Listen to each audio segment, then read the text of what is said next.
हमारे झक्कास study channel को सब्सक्राइब करें और बेल आइकन को भी दबाएं ताकि सारी नोटिफिकेशन आपको सबसे पहले मिल जाया करें। और हाँ, लाइक करना ना भूलें। हाय फ्रेंड्स, स्वागत है आपका अपने यूट्यूब चैनल झक्कास स्टडी में। मैं हूं आपका दोस्त नितेश कुमार। दोस्तों, आज मैं आपके लिए एक कहानी लेके आया हूं जिसका शीर्षक है स्वार्थी दानव। ये कहानी इंटरमीडिएट की किताब से हमने ली है और इस कहानी में आप ये देखेंगे कि एक जो स्वार्थी दानव है वो बच्चों के साथ मिल करके एक मानव कैसे बनता है। तो आइए कहानी को शुरू करते हैं। दानव वहाँ नहीं था और दानव के बाग में स्कूल से लौटते हुए बच्चे दोपहर के बाद खेला करते थे। यह एक सुंदर बाग था जिसमें मुलायम हरी घास उगी हुई थी। घास के बीचों बीच में सुंदर फूल बाहर निकले हुए थे। बाग में 12 आड़ू के पेड़ थे जिन पर बसंत के मौसम में गुलाबी और सफ़ेद फूल आते थे और पतझड़ के मौसम में पके फल पेड़ों की शाखाओं में बैठकर पक्षी इतने मधुर गीत गाते थे कि उनका संगीत सुनने के लिए बच्चे अपना खेल रोक देते थे।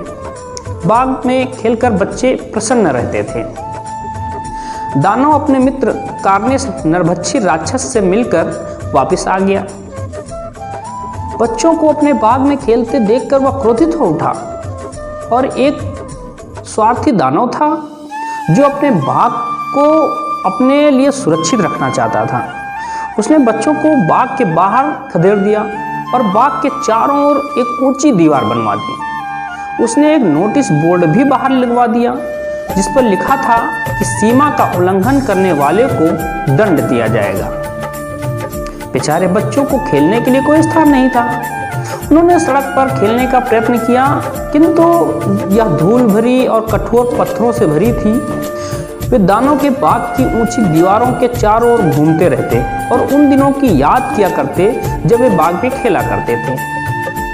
पूरे देश में बसंत ऋतु छा गई, फूल खिल गए और पक्षी गीत गा रहे थे, किंतु दानव के बाग में अभी भी शीत ऋतु ही थी। फूल नहीं खिले थे और पक्षियों ने गीत नहीं गाए क्योंकि वहाँ बच्चे खेलने नहीं आते थे।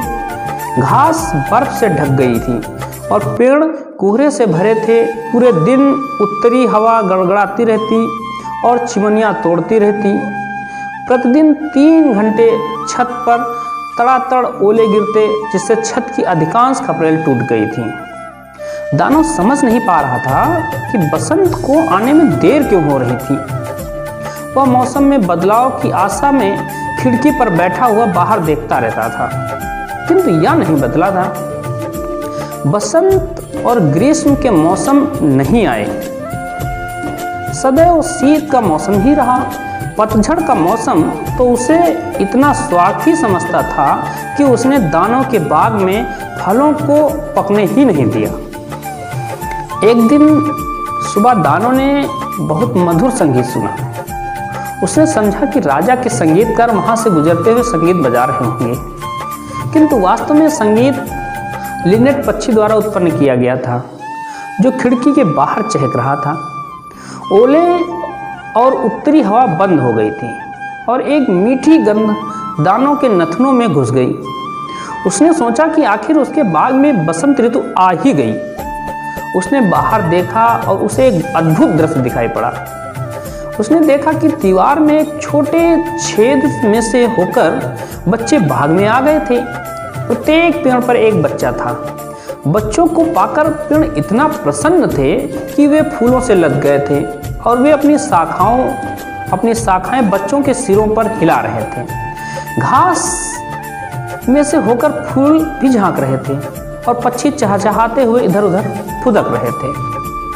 इतने पर भी दानव ने देखा कि बाग के दूर के कोने में अभी भी शीत ऋतु विद्यमान थी। एक छोटा बालक एक पेड़ के चारों ओर घूम रहा था और खूब रो रहा था क्योंकि वह पेड़ की शाखाओं तक नहीं पहुंच पा रहा था। पेड़ ने अपनी शाखाओं को निम्नतम संभव स्थिति तक झुका दिया था, किंतु बालक इतना छोटा था कि वह फिर भी शाखाओं तक पहुंचने में असमर्थ था।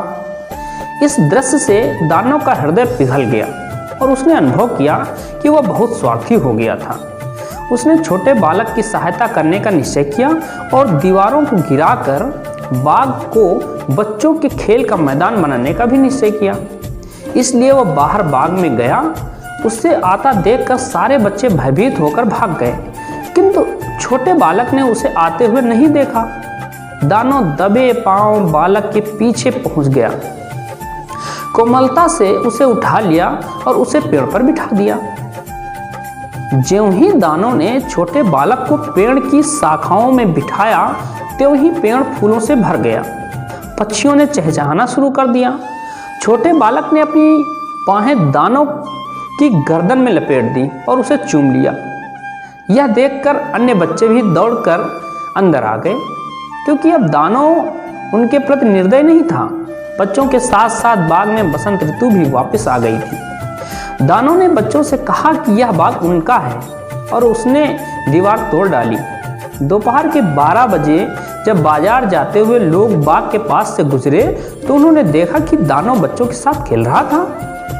सारा दिन खेलने के बाद बच्चे विदा लेने दानव के पास आए।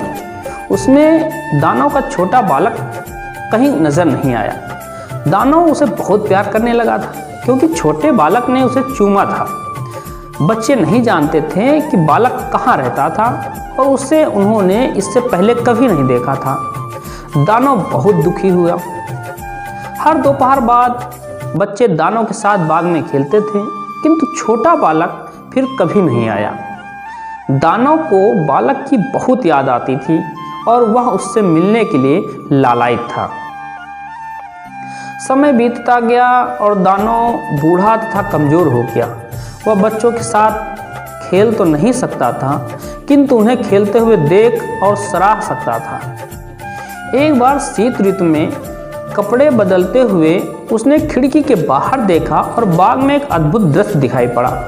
बाग के सबसे दूर के कोने में एक पेड़ सफ़ेद फूलों से पूरी तरह ढका हुआ था। उसकी शाखाएं सुनहरी थीं और उसमें से चांदी के फल लटके हुए थे। पेड़ के नीचे वही बालक खड़ा था जिससे दानव प्यार करता था और देखने के लिए लालायित रहता था। दानव सीढ़ियों से होकर नीचे दौड़ा और पेड़ के पास पहुंचा। उसने पाया कि बालक के हाथ और पैर घायल थे। वह क्रोधित हो उठा, किंतु छोटे बालक ने बताया कि वे प्यार के घाव थे। एक विचित्र प्रकार का भय अनुभव करते हुए बालक के सामने झुकते हुए दानव ने उससे पूछा कि वह कौन था।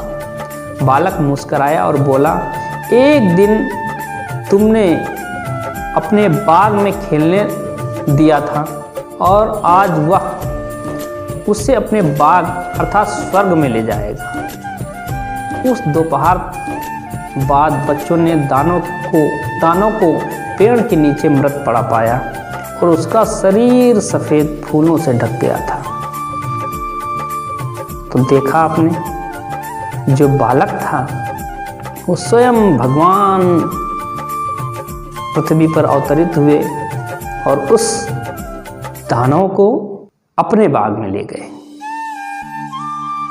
तो दोस्तों, कैसी लगी आपको कहानी? अगर ये कहानी आपके दिल को छू गई, आपको अच्छी लगी, तो इस कहानी को अपने दोस्तों के साथ शेयर कीजिए और हमारे चैनल को सब्सक्राइब कीजिए और अपने कमेंट जो आपको अच्छा लगा है तो कमेंट करिए और हमारे चैनल को यूं ही प्यार देते रहिए। धन्यवाद।